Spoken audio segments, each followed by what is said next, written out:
Aos nossos estudos baseados na oração dominical ensinada pelo nosso Senhor Jesus Cristo. E hoje nós observaremos brevemente a conclusão da oração dominical. Como nós temos feito, leremos Mateus capítulo 6, leremos toda a oração ensinada por Cristo, a partir do verso 9 até o verso 13, assim diz a palavra do Senhor. Porquanto vós orareis assim: Pai nosso que estás nos céus, santificado seja o teu nome. Venha o teu reino, faça-se a tua vontade, assim na terra como no céu. O pão nosso de cada dia dá-nos hoje e perdoa-nos as nossas dívidas, assim como nós temos perdoado aos nossos devedores. E não nos deixes cair em tentação, mas livra-nos do mal, pois teu é o reino, o poder e a glória para sempre. Amém. Quando nós olhamos para os nossos padrões doutrinários, o Catecismo Maior, na pergunta de número 196, e o Breve Catecismo, que é o que nós temos observado nas nossas reuniões aqui, na pergunta de número 107 do Breve Catecismo de Westminster, vai dizer o seguinte, interpretando de modo mais breve o que nos ensina a conclusão da oração. Nos diz assim: o que a conclusão da oração dominical nos ensina? Resposta: a conclusão da oração dominical, que é: pois teu é o reino, o poder e a glória para sempre. Amém. Nos ensina que, na oração, devemos confiar somente em Deus e louvá-lo em nossas orações, atribuindo-lhe reino, poder e glória. E em testemunho do nosso desejo e certeza de sermos ouvidos, dizemos Amém. Então, esta seria uma breve definição e explicação da oração dominical, da conclusão da oração dominical.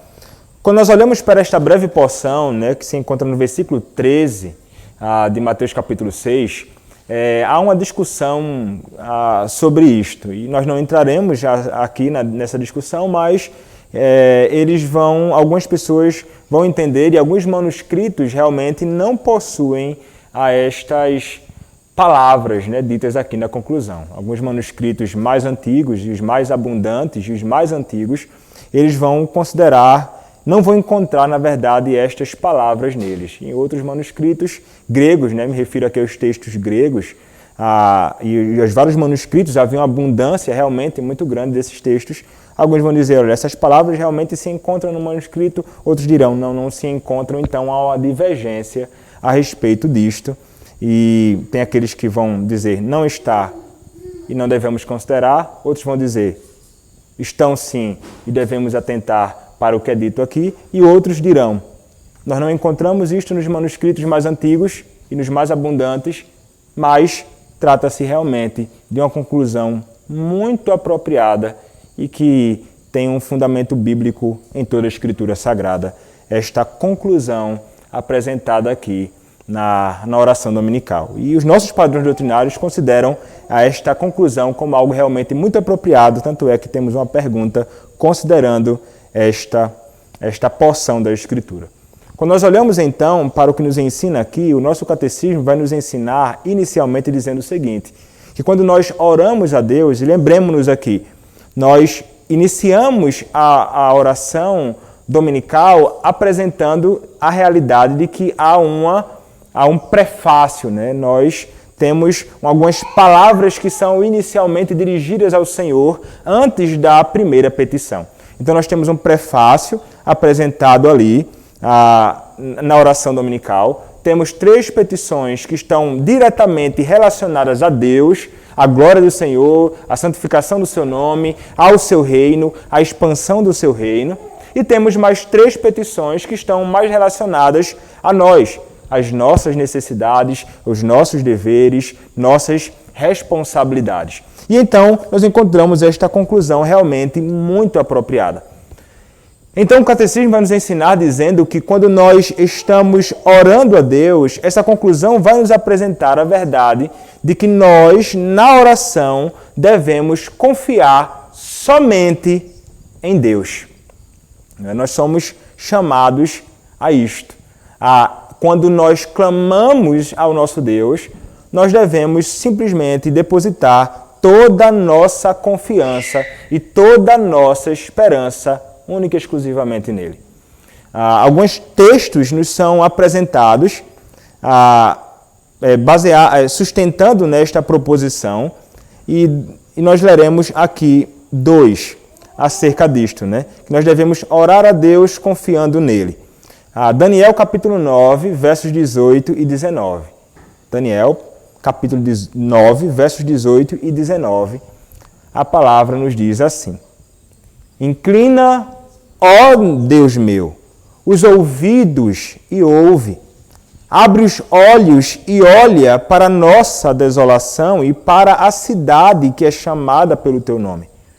Porque não lançamos as nossas súplicas perante a tua face, fiados em nossas justiças, mas em tuas muitas misericórdias.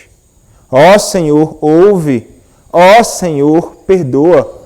Ó Senhor, atende-nos e age. Não te retardes por amor de ti mesmo, ó Deus meu, porque a tua cidade e o teu povo são chamados pelo teu nome. Então, vejam que é uma oração que realmente é de alguém que confia somente no Senhor e que entende que aquilo que ele receberá não é por causa da sua própria justiça, mas por causa do próprio Senhor. Então, nos apresenta a realidade que ele não confia nele mesmo e nos apresenta a realidade também de que o homem ele não tem justiça própria e que os homens devem, então, orar ao próprio Deus, inclusive argumentando com ele, como o Catecismo Maior vai nos apresentar. Ele está argumentando com o próprio Senhor aqui e apresentando a verdade bíblica de que eles não estão fiados nas suas próprias justiças, mas na misericórdia do Senhor. Então, ele argumenta com Deus baseado na própria Escritura, na própria revelação de quem Deus é. Como toda oração que nós fazemos, até nós falamos um pouco sobre isto aqui, toda a nossa oração ela deve ter como pano de fundo, ou como fundamento, a própria palavra de Deus, quem Deus é, a revelação do Senhor, as suas promessas. Então, quando o profeta ele roga a Deus, ele roga baseado nisto. Ele tem uma plena compreensão de quem ele é e ele tem um pleno e claro entendimento de quem é o Senhor a quem ele roga. Um outro texto, ainda, Filipenses capítulo 4, verso 6, vai nos dizer o seguinte: Não andeis ansiosos de coisa alguma, em tudo, porém, sejam conhecidas diante de Deus as vossas petições pela oração e pela súplica com ações de graças. Não é? Então, nós seremos aqueles, o texto nos apresenta, nós correremos a Deus, não é? Apresentando, então, a Deus as nossas petições. E quando nós nos debruçamos diante de Deus, isso revela realmente a nossa dependência dele e que nós não confiamos em nós mesmos. Nós sabemos que nós não conseguimos resolver as coisas com a força do nosso próprio braço. Então, a oração ela é uma grande evidência de um coração que realmente depende do Senhor, de uma pessoa que realmente depende daquele a quem ele ora. Ele tem plena consciência de quem é Deus. Que o Deus a quem ele ora é o seu Pai, mas que é um Deus também todo-poderoso, gracioso, infinito em graça, em misericórdia, em amor, generoso, compassivo e tantas outras coisas que estão relacionadas a quem Deus é. O Catecismo Maior vai nos apresentar realmente, como mencionei até brevemente aqui, sobre a questão de argumentarmos, né, com Deus nas nossas petições. O Gerhardus Voss, ele vai fazer uma pergunta e vai responder dizendo o seguinte: que tipos de argumentos devemos usar para reforçar as nossas súplicas a Deus? Resposta: os nossos argumentos não podem se basear em nós mesmos em nosso caráter, fervor, fé, boas intenções, nem em coisa nenhuma sobre nós mesmos, nem outra criatura qualquer, mas somente em Deus, no seu amor e misericórdia, na sua aliança e promessas, nos seus poderosos feitos em favor do seu povo no passado, na honra do seu nome no mundo, e etc. Então, não em nós mesmos, mas em quem Deus é e nos seus grandiosos feitos. Então, é baseado nisto que nós argumentaremos com Deus. Se você lê os Salmos, você vai encontrar isto acontecendo abundantemente. Davi, por exemplo, com frequência, argumentando com Deus, baseados em quem Deus é, nas promessas de Deus, nos seus grandes feitos no passado, suplicando ao Senhor em favor dele, em favor do reino, em favor do povo. Trata-se então de algo que é realmente bíblico e que nós somos chamados a fazer. Mas a oração, e aqui a petição, não nos ensina apenas isto. Segundo os nossos padrões doutrinários, nós somos chamados na oração a confiar somente em Deus e louvá-lo também em nossas orações, atribuindo-lhe reino, poder e glória, como nos ensina a conclusão da oração dominical. Então, um texto que nos vai apontar para isto, nós leremos aqui, é 1 Crônicas, capítulo 29, versos 11 a 13. E o texto de 1 Crônicas, capítulo 29, versos 11 a 13, nos diz o seguinte: Teu Senhor, é o poder, a grandeza, a honra, a vitória e a majestade, porque teu é tudo quanto há nos céus e na terra. Teu, Senhor, é o reino, e tu te exaltaste por chefe sobre todos. Riquezas e glória vêm de ti. Tu dominas sobre tudo. Na tua mão há força e poder. Contigo está o engrandecer e a tudo dá força. Agora, pois, ó nosso Deus, graças te damos e louvamos o teu glorioso nome. Então, notem o louvor que é dado, o louvor que é atribuído a Deus. E nós devemos realmente louvar a Deus por quem Ele é e pelo que Ele tem feito também. E nas nossas orações, elas serão recheadas disto. Uma oração de louvor a Deus. Uma oração de louvor a Deus pelo que Ele tem feito, pelo que Ele fez no passado, pelo que Ele tem feito em nossas vidas, por quem Ele é, pela sua misericórdia diariamente reveladas abundantemente em nossa vida. Então, nós devemos louvar a Deus porque Ele, e somente Ele, é verdadeiramente digno de ser louvado. Sabemos disto, né? Em todos os aspectos.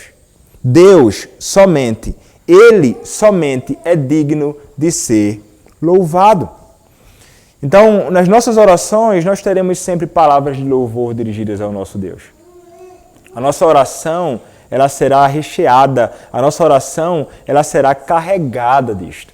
E nós temos realmente muitas razões para louvar o nosso Senhor.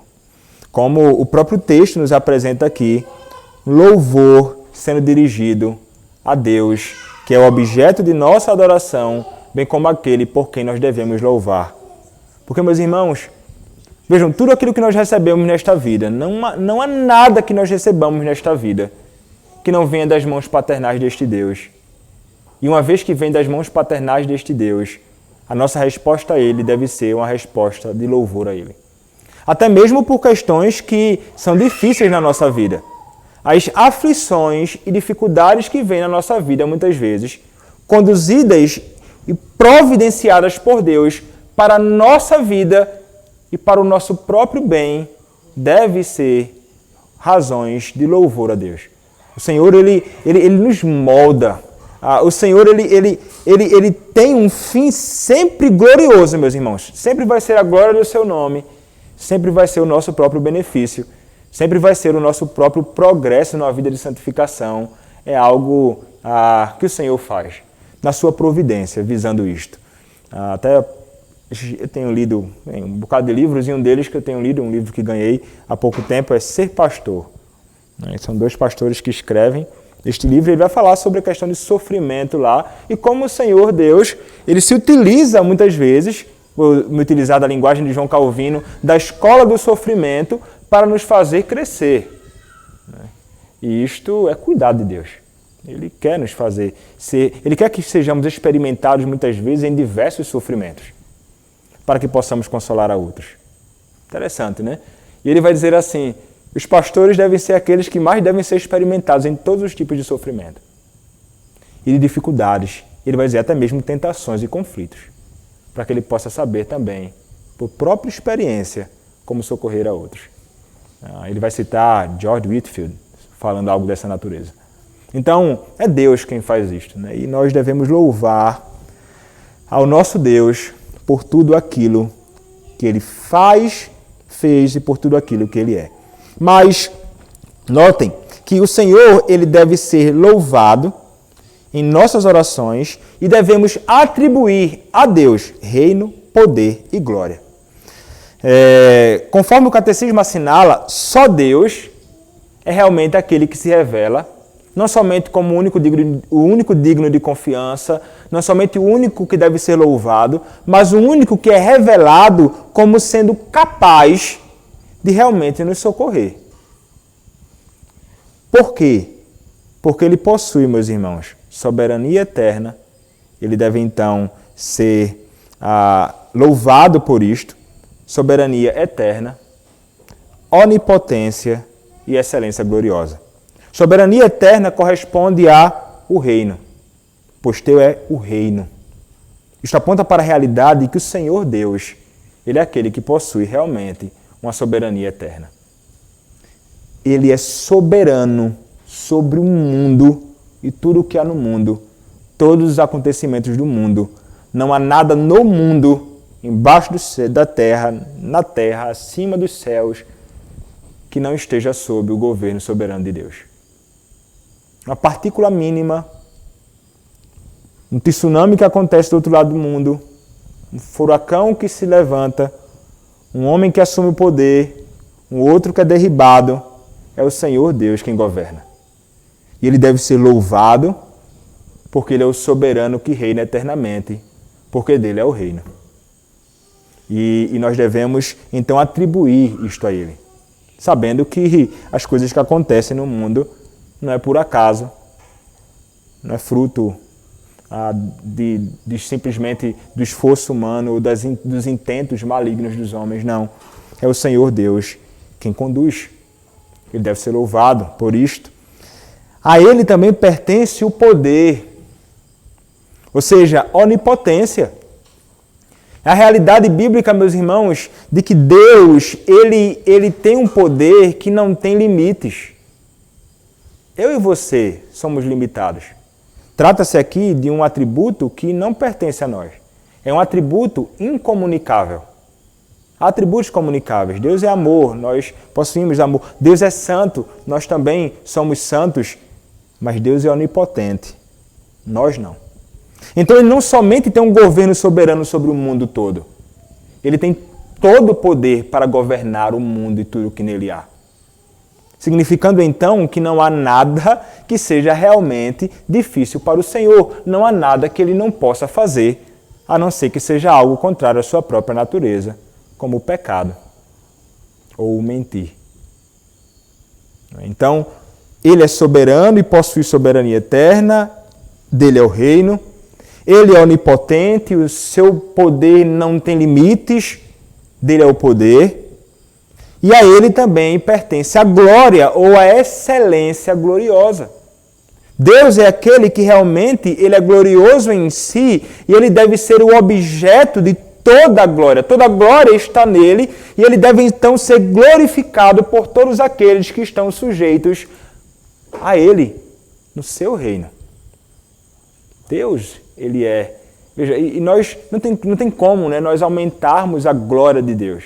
Assim como não tem como fazermos Deus mais santo, ele é glorioso absolutamente. Mas toda a glória deve ser realmente dada a ele, em tudo. Porque tudo foi feito com este propósito glorioso. Então, em testemunho do nosso desejo e certeza de sermos ouvidos na nossa oração, o que é que nós falamos, né? Quando nós nos dirigimos a Deus e concluímos as nossas petições. Nossas orações sempre são concluídas com um enfático amém.